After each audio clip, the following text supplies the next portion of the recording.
ఈరోజు వాక్యము ఆదికాండము 41వ అధ్యాయము 31 నుండి 36 వచనాలు. దాని తరువాత కరువు చేత దేశమందు ఆ పంట సమృద్ధి తెలియబడకపోవును, ఆ కరువు మిక్కిలి భారముగా నుండును.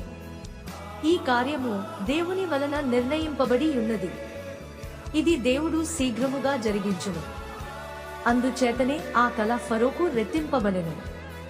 కాబట్టి ఫరో వివేక జ్ఞానములు గల ఒక మనుష్యుని చూచుకుని ఐగుప్తు దేశము మీద అతని నియమింపవలెను.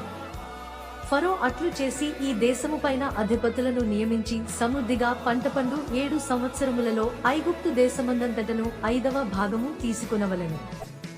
రాబోవు ఈ మంచి సంవత్సరములలో దొరుకు ఆహారమంతయు సమకూర్చి ఆ ధాన్యము ఫరో చేతికప్పగించి ఆయా పట్టణములలో ఆహారమునకే భద్రము చేయవలెను.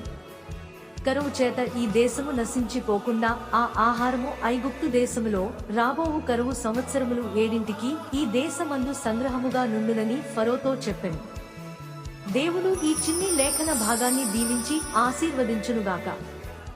ఆమెన్.